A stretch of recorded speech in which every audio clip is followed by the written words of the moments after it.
tem meninas, né, óbvio, formativo. Então, as meninas que nós recebemos são de 2 a 7 anos, e as meninas acabam tendo uma aula, né, adequada a elas, e as mães também. Então, a gente vai selecionando temas para estudarmos juntas, né? Estudamos, debatemos, comentamos, e eu estou caminhando com elas sobre a esfera da educação, né? Então, esse livro da Dorothy é um livro, eu diria que específico para professores, né? Mas quando se trata de educação, deixa eu ver se a câmera... Não, pegadinha, pega. Quando se trata de educação, é bom que pais, mães e professores estejam alinhados, né? Porque o que queremos é uma unidade de vida, né, da criança dentro da escola e da criança fora da escola. É bom termos ciência, essa ciência global, né? Então, primeiro, antes de começarmos, eu vou falar um pouquinho de Dorothy. Dorothy Sayers foi uma poetisa, escritora, dramaturga. Ela foi uma grande amiga de C.S. Lewis, que é, assim, famoso, né? E também de Chesterton.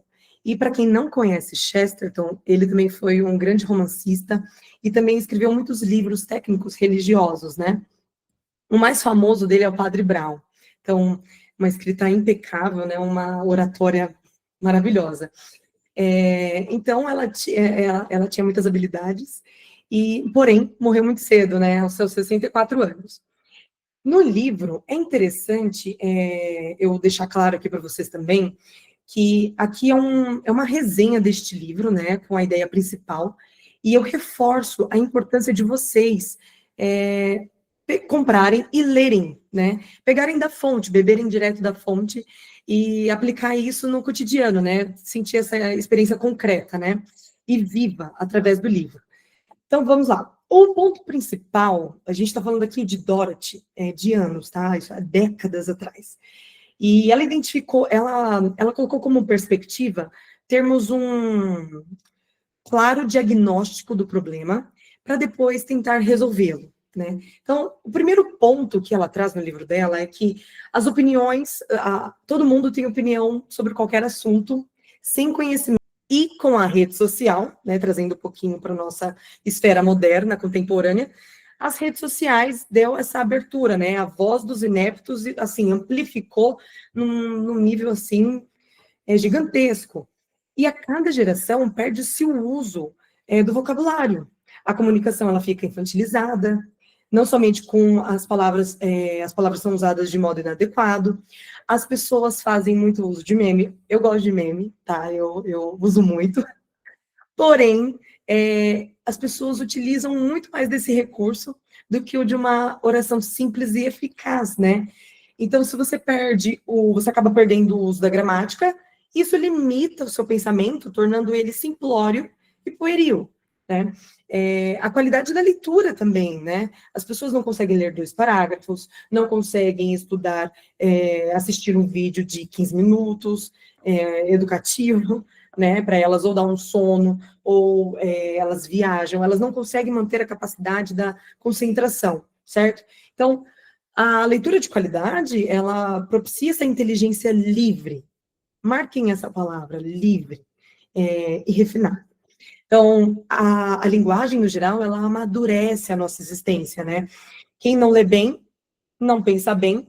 Quem não pensa bem, interpreta mal, né? Porque não apreende aquela sutileza da linguagem, né?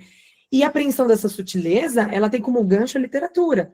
Então, a gente adquire a capacidade leitora, de interpretação, a escrita também, e também nomeamos as coisas comuns de uma forma certeira, né? É aquela coisa, a criança, todos nós, né, passamos pela infância e adquirimos todo o conhecimento de mundo através dos 5 sentidos, certo? Então, pelo que vemos, ouvimos, pelo que comemos, pelo que pegamos, pelo que cheiramos, tudo entra no nosso mundo aqui interior de uma forma, e fica aqui de uma forma implícita.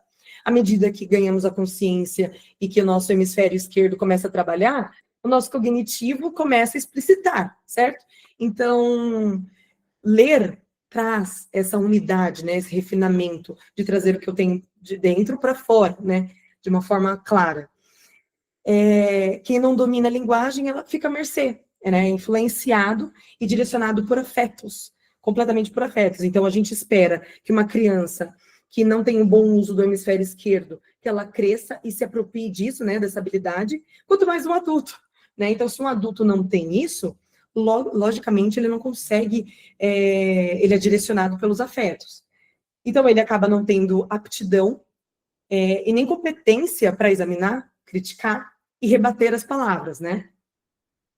A gente, inicialmente, assim como professor, né,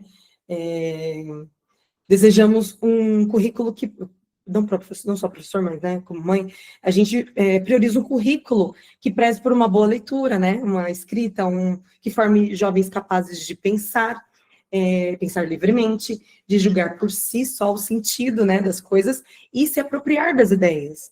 Então, voltando lá, quem lê mal, escreve mal, e de forma recente, pouquíssimas pessoas sabem avaliar a qualidade, por exemplo, de uma boa redação.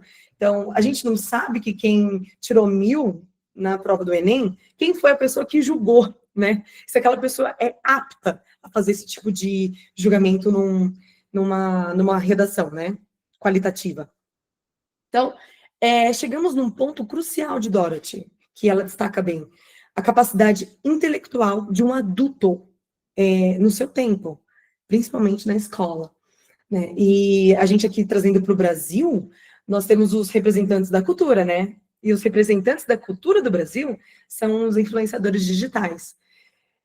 Os brasileiros, eles são influenciados pelas opiniões em pessoas cuja fama tem origem na própria qualidade de serem famosos. Então, uma pessoa que, sei lá, saiu do BBB e estoura, ganhou muitos seguidores, qualquer coisa que ela fala, os seus seguidores validam. Uma pessoa que estourou por um lifestyle, qualquer coisa que ela fala, as pessoas validam, né? Não ganha essa validade justamente pela propriedade daquilo que elas estudaram, né? Pela competência que ela tem dos assuntos que elas estudaram.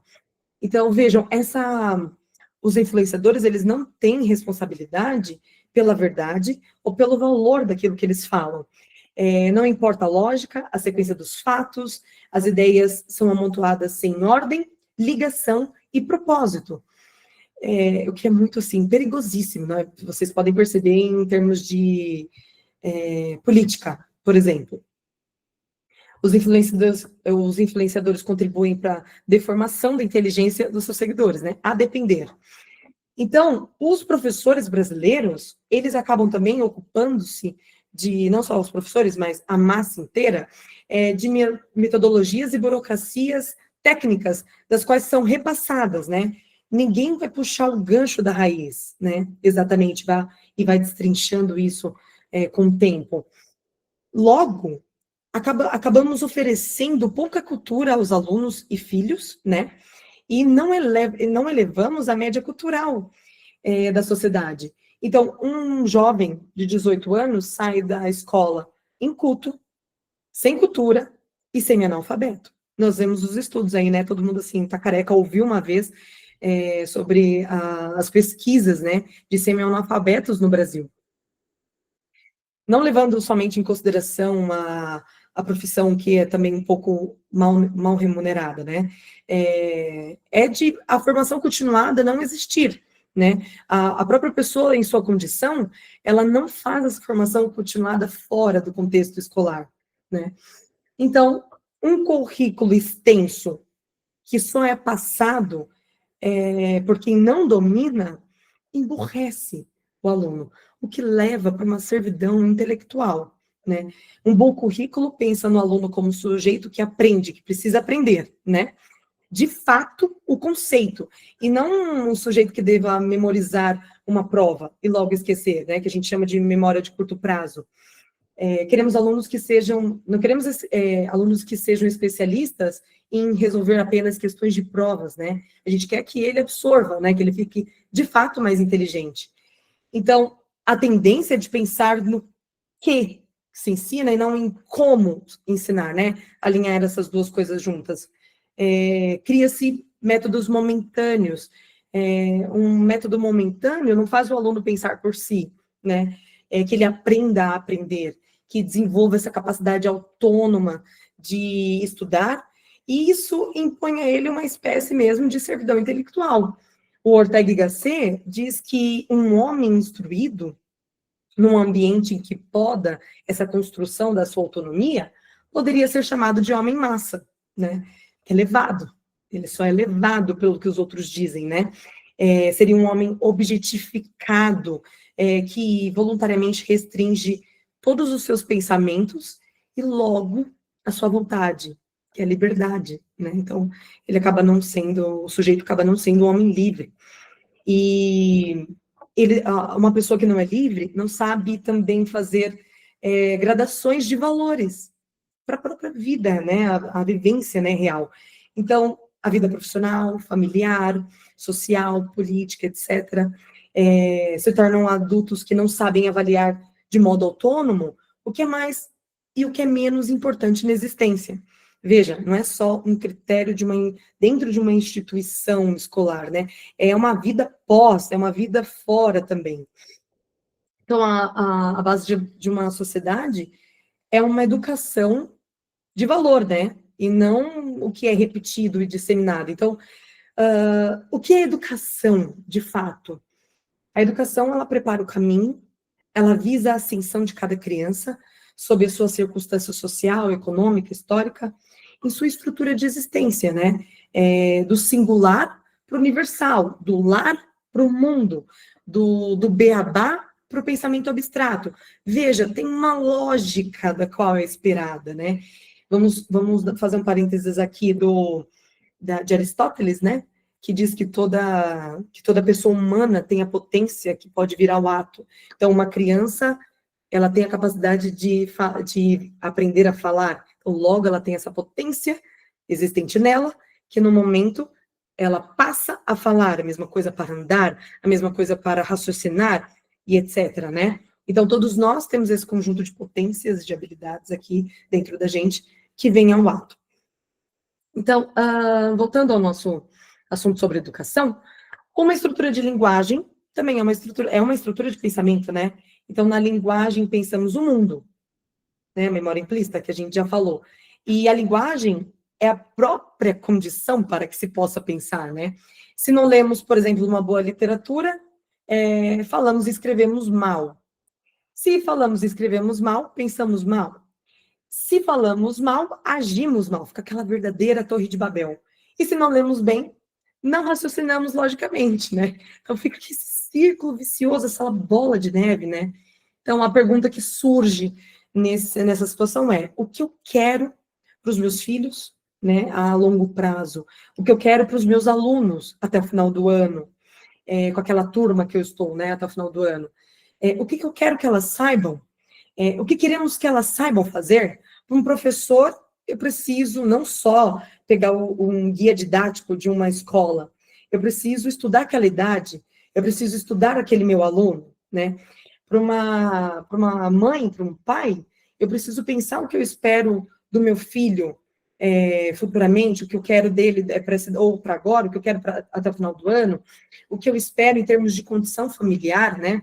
Eu preciso pensar, ter essa intencionalidade a longo prazo. Se eu educo em casa, eu preciso saber qual é a finalidade disso, não porque uma mãe homeschooler famosa está falando tal coisa e eu confio nela e lá eu quero fazer. Não, né? Eu preciso dessa base, essa estrutura cristalizada e ter certeza daquilo que eu quero fazer com o meu filho, com o meu aluno, para que ele alcance esse sucesso, né? O problema não está só na escola, né? O problema também pode estar em casa. Então, eu acho que eu estou fazendo aquilo certo porque alguém está fazendo, e quando eu coloco o meu filho à prova por algum motivo, ele está abaixo da média, né? Então, a gente precisa pensar em todos os lados, né? Para que não tenhamos aquela aparência cultural que Lima Barreto falou em 1915, né? Ó, 1915. Lima Barreto falou que nós temos essa pose, né? A gente é marcado por uma pose inculta. Somos mais preocupados com coisas materiais e menos intelectuais, né? A gente acha caro pagar R$ 50 no livro, fica esperando o ano todo aquele livro de R$ 50 baixar para 35, e pagamos caro e fazemos até dívidas por procedimentos estéticos, por carro, por, né, essas coisas assim grandiosas e no mais das vezes até fúteis, né? Então, viu a inversão de valores, a falta de graduação das coisas, né, da hierarquia? Tá, falamos desse problema todo, né, que Dorothy falou para a gente aqui, e qual foi, assim, uma certa resolução que ela pensou para nós? Do futuro, passar um pouquinho lá na Idade Média. Quer dizer que a gente vai pegar aquela coisa toda do passado e trazer para agora? Não. Cada coisa, cada momento, né, da existência nos pede alguma coisa e nós nos adequamos a ela, certo? Então, o que que ela indica? É restaurar o trivium. Algumas pessoas já sabem, né, já conhecem o trivium, mas o trivium ele é incutido de 3 disciplinas, né? A grosso modo aqui, tá, pessoal? É bom que vocês anotem, quem não sabe o que é, e depois dá uma destrinchada. E quem sabe o que é, achou bacana, já está assim, em outro nível. Então, ela fala um pouco sobre a gramática, né?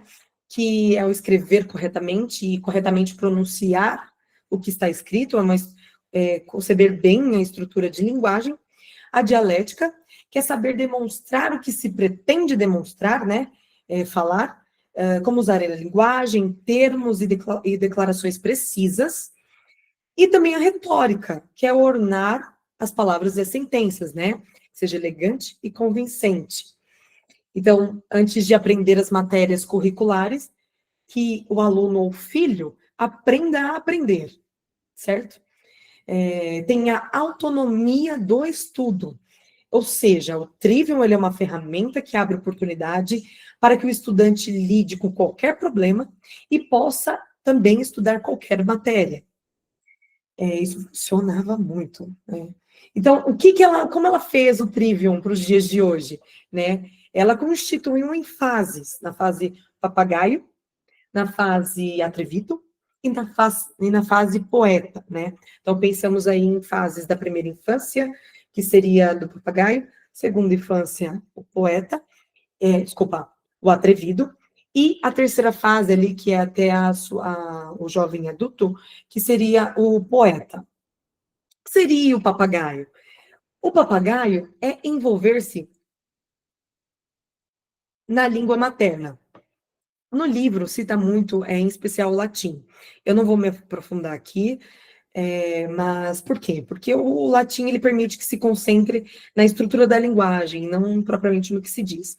Mas vamos falar aqui de um modo mais básico e simples da nossa língua materna, tá? Então, a apropriação da língua, da própria língua materna. Então, para uma criança ali da primeira infância, é uma fase fácil de memorizar, né? É fácil e agradável, ao passo que raciocinar é difícil. Então, e pouco apreciado também, né? Então, eles gostam de estimular as coisas na memória, de acumular, na verdade, coisas na memória. Então, você pode dizer e ensinar coisas à criança, e ela vai saber dizer exatamente aquilo que você disse, apesar de não entender muito bem, tá? Então, ela pode vir a não entender muito bem, mas ela tem uma boa memória, então ela cristaliza aquelas coisas mais fáceis, tá? De modo mais fácil. E vai aumentando o nível. Chegamos, então, ali no atrevido, ali na fase dos 7 anos, 6, 7 anos, né? Que tem o maior uso do raciocínio, da razão. Então, o raciocínio abstrato, ele entra aí, de fato, né? Não somente a memória, mas também a razão discursiva. Interpretação de texto, de diversos tipos, caracterizado também naquele feeling, né? De pegadinhas, de contestações, charadas, enigmas, né? Eles começam a pegar aquele feeling, até mesmo com teor engraçado, sabe? Também estão mais chatinhos nessa época, porque indagam mais as coisas, certo? E passam a reclamar mais das coisas, né? Fazer, por quê? Por que que eu faço tal coisa? Por que que eu tenho de fazer tal coisa? Né? Então, é bem próprio da idade. E partimos, então, né, fazendo tá vendo, né? Gramática, o raciocínio abstrato, e chegamos no jovem, que já estaria seguro, né, para criar o caminho de estudo acadêmico, social, né, político, profissional. Em seu sentido mais exato, a verdadeira autonomia, né? desabrochar a criatividade, buscando sintetizar aquilo que ele já conhece e o que deseja. Então, ele consegue sintetizar esses dois polos para saber fazer algo melhor, para refinar, né? Então, dito tudo isso, o que que a minha filha, ou meu filho, ou meu aluno de 2, 3, 4, 5, 6, 7 anos tem a ver com isso, né? Que essa base, essa forja do início, é, está no que nós dispomos. E como é que a gente dispõe uma coisa da qual a gente não sabe? Eu posso dizer que eu sou professora de um aluno de uma sala de 2, 3 anos. Eu vou saber falar alguma coisa, de fato, eu vou saber mais do que eles, né? Mas a longo prazo, né? Então, até mesmo na educação para o meu filho dentro de casa, eu posso ter o feeling materno, né? Aquela intuição materna, mas à medida que cresce, vai pedindo de nós uma base, né? E como oferecer essa base? Como passar aquilo que eu não tenho, né? A gente pode se perguntar, será que eu domino mesmo a minha língua materna? Será que eu sei dizer as coisas que eu preciso dizer? Será que eu consigo me expressar bem? Será que eu consigo puxar o fio da meada daquilo que de fato eu sinto? Então, às vezes, eu sinto, faço tal, reajo de tal maneira e não sei dizer por que eu estou reagindo de tal maneira, né? Quando na verdade é por aquele motivo. Então, sabemos dizer exatamente as coisas como são, né? O quanto dispomos de tempo para estudo, tornando aquilo um esqueleto dentro da nossa vida, né? Que as coisas vão encaixando. Eu aprendi isso com uma amiga, inclusive. O estudo, ele é de fato uma necessidade na minha vida? Como é que eu vou passar algo para o meu filho que eu não tenho, né? São perguntas que nós precisamos fazer para nós mesmos, para nós mesmas, né? Para poder passar, certo? Então, a linguagem depende daquilo que a linguagem, o modo de viver, o modo de ser, né? A unidade de vida, ela depende daquilo que nós nos dispomos para aprender, né? Lembra da potência? A potência eu tenho, né? Deus me deu uma capacidade abstrata, Deus me deu capacidade de inteligência que eu posso pôr à prova, né? Que eu posso trazer para fora.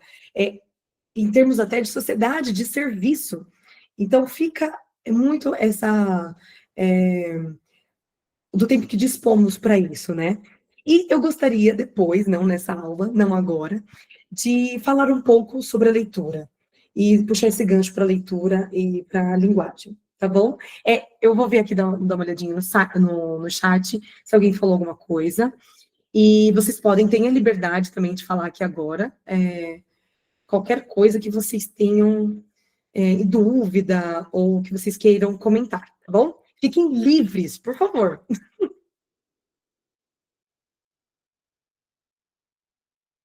Inclusive, se ficou claro o que eu queria passar.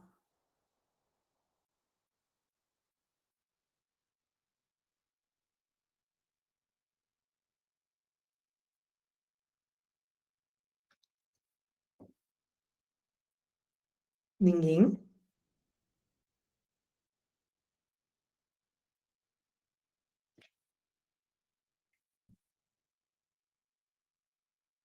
Aqui. Como e por onde a gente começa esse estudo para essa base? Nós começamos por boa literatura, nós começamos por uma boa gramática, né? Nós estudamos a língua portuguesa, de fato, vamos lá no comecinho, né, do Trivium. Começamos pela gramática, avançamos pela leitura, né?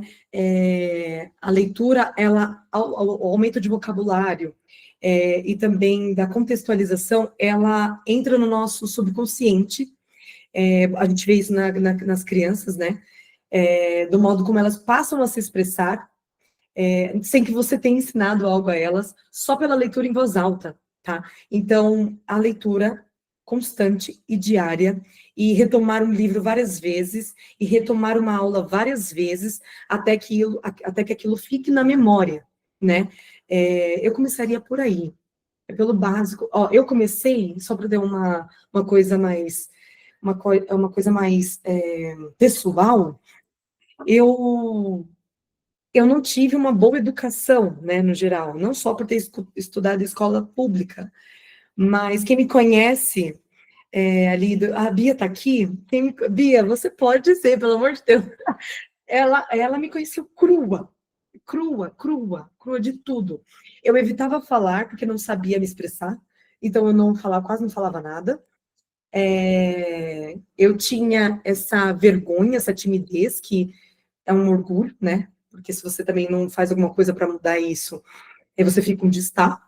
Então, eu tinha muita vergonha, eu não sabia falar, eu não sabia me portar exatamente. Eu tinha confusão mental, tá? Não sabia escrever nada, tá? Então, isso passou a mudar em 2016, né? Quando eu comecei a ter umas aulas formativas, e aí aquilo foi entrando devagarinho, devagarinho. Mas a primeira aula, por exemplo, que eu tive, eu não entendi nada, e eram coisas simples, né? E eu escutava aquela aula várias vezes e passaram-se anos para que eu pudesse entender, né, aquela aula. Então eu comecei a perceber que eu tinha que estudar a gramática. Gramática, assim, né? Eu precisava ver a língua portuguesa, saber escrever, saber falar, né, em público. E aí comecei a ler literatura, fui vendo áreas de interesse, no caso, pedagogia, né? Criança. Comecei a ler, mas assim, era um livro que eu lia no ano, tá? Então, assim, para eu ter hoje em dia essa autonomia de estudo, foi mesmo não é dificuldade, com muito trabalho, com muito esforço, né? Deixa eu ver aqui. Eu gosto muito do que ela fala das crianças pequenas colecionarem conhecimento.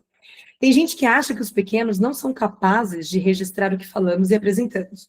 Mas quando confiamos e partimos da realidade, muito pode ser conquistado. É isso mesmo. É isso mesmo. É desde de um bebê, gente. Né? A gente acha, por exemplo, que uma criança não está ouvindo o que a gente fala, o que não está vendo como a gente se porta, mas eles têm um refinamento assim, eles são aguçados, sabe? Então, o que a gente, por exemplo, os meus filhos, leitura em voz alta. Tinha uma época que eu lia para eles todos os dias, e um momento eu achei que eles não estavam me ouvindo. Tipo, ai meu Deus, estou lendo para a parede, né? E eles ficaram brincando ali com as coisinhas deles, e não olhando para mim, e eu chamando, né, tá? E eu falei, vou parar aqui. Fechei o livro na metade. E aí um deles falou assim: E aí, mamãe, o que aconteceu com fulano? Nossa, uau! Caraca, ele tá ali, de fato, né, me ouvindo. Então, aquele de pouquinho em pouquinho mesmo, que a galinha enche o papo. Dá certo e é eficaz, muito eficaz. Aí, é verdade, ó, tá vendo, gente? Ela falou aqui, ó. Ela me viu desde que ela me conheceu. O Raul tem muito dedo nisso aí mesmo. Ajudou bastante. Mais alguém? Se quiserem também abrirem a câmera, quiserem falar de alguma coisa pessoal e tal, fiquem à vontade.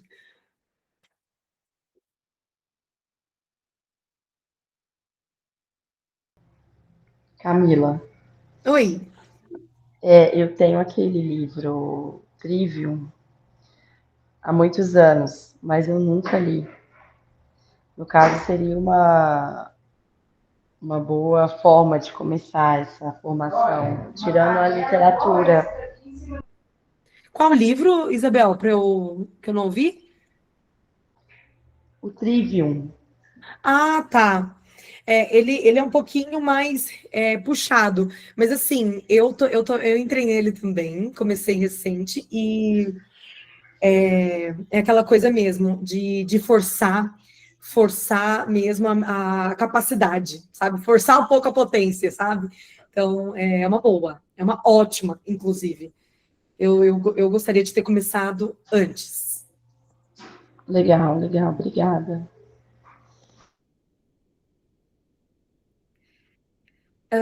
Angelina, me identifiquei e identifico com sua trajetória. Camila, como organizar a leitura diária e tempo de estudo tendo filhos? São tantos e tantos cursos disponíveis e infinitos livros. E para mim, bom influenciador é aquele que te passa a fonte. Então, é aquele que que é muleta até certo ponto e depois tira a muleta para você andar sozinho, sabe? Então, se você já fez uma coletânea de livros que você deveria ler, né? De que você deveria estudar. Eu coloco sempre para quem começa uma vida de estudos e que deu certo comigo para criar gosto, porque não adianta nada você ler o que o fulano faz ou o que o fulano lê, se você não tem não tem essa aptidão, não tem esse hábito. Eu comecei com assuntos de interesse, né?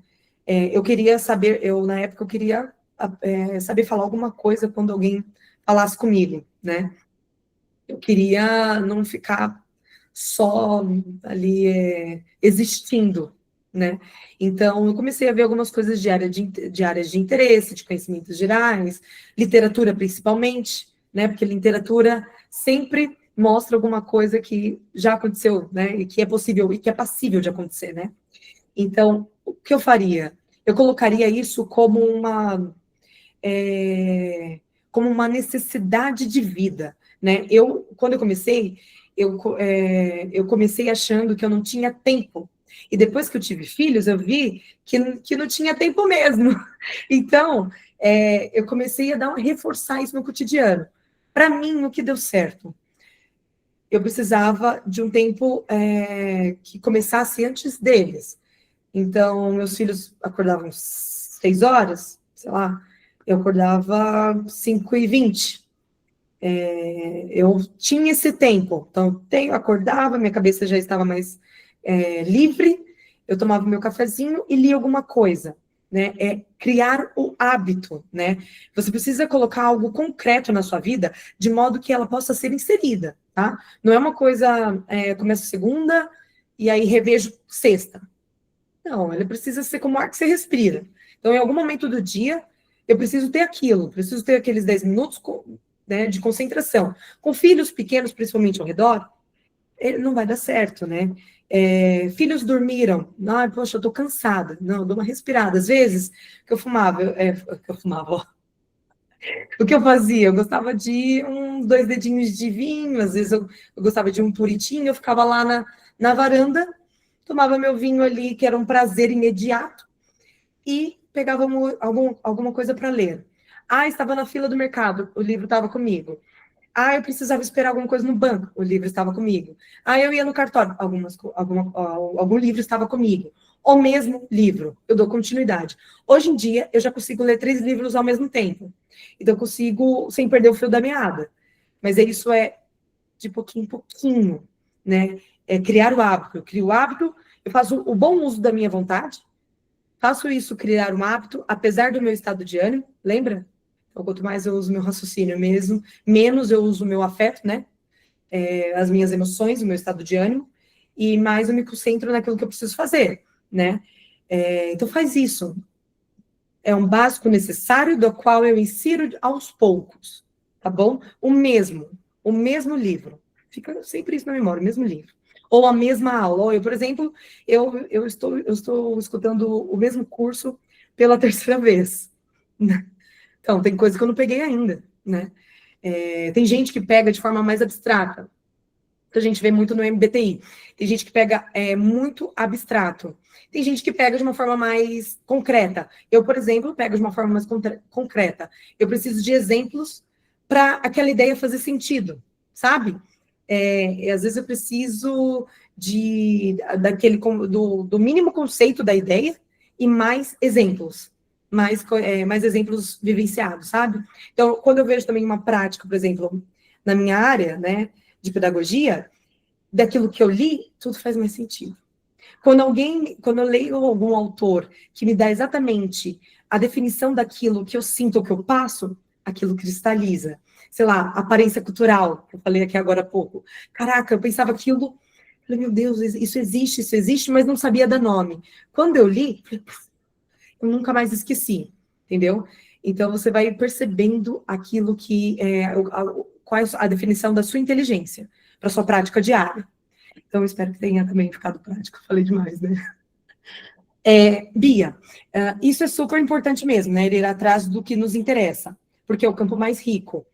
Tentativa e erro muitas vezes. E é isso mesmo, tentativa e erro muitas vezes. A Thaís, levar livro no médico, sempre rola chá de cadeira. Muito! Demais! Nossa, pra caramba. E ao invés do celular, você lê. É isso mesmo, ao invés do celular, você lê. Deixar o livro no carro, eu deixo o livro no carro. Eu tenho o livro só para ficar no colégio, eu tenho o livro só do carro, e eu tenho o livro aqui na minha cabeceira, que é o livro espiritual, e tenho o meu livro de literatura. Então, isso funciona muito, pra caramba. Deixa eu ver. Angelina, nossa, perfeito, obrigada. Por vezes deixo de ler, pois não estou no momento ideal. Sentada em um lugar silencioso, caneta e papel. Isso aí. A Ana, amo escutar, é gratificante, mas me diz, como inserir a literatura na vida de uma criança que não tem o hábito de ler? Diversão igual tablet telas. E que ajude o adulto a se familiarizar também. Eu tenho uma outra aula, só de leitura em voz alta, que é o que eu quero trazer para vocês. Muito mesmo. Eu tentei também de uma forma mais básica, assim, simples, mas efetiva. E aí eu não gostaria, para não atrasar muita gente aqui, depois eu faço uma outra aula dessa aulinha assim, nossa, só sobre leitura em voz alta. E aí eu posso trazer outras dicas, tal, né? Até usar eu mesma ler um livro para vocês, tá? Para vocês pegarem assim no ar, tá bom? Então eu prefiro deixar para uma outra aula, tá? Pode ser?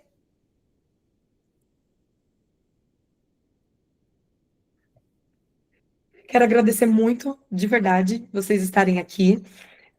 Foi muito legal para mim, assim. Tem uma amiga que fala, eu usava muito o termo cobaias.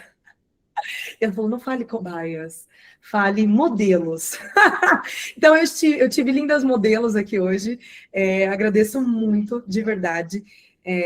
Queria começar essa empreitada mesmo, via rede social, mas não como uma voz inepta, né? Indo devagar, muito estudo e passar um pouquinho também que eu sei, e sempre ter essa troca, que ela é muito importante, né? A gente nunca para de aprender de verdade. Então, eu agradeço muito a presença de vocês até aqui. Espero que tenha ficado claro. Espero que eu não tenha sido prolixa. Eu, quando fico nervosa, tendo a ser rápida. Por isso que eu dei um gole na água, mas acho que eu dei um gole só. Então, eu agradeço demais, que vocês tenham uma ótima semana e a gente se vê numa próxima, breve, inclusive. Tá bom? Um Adorei, beijo Cá, um grande beijão. para vocês. Até mais. Beijo, obrigada. Boa noite. Muito bom, Camila. Um beijo. Boa noite. Fica com Deus. Beijo, até mais. Tchau, tchau. Até mais. Tchau, tchau.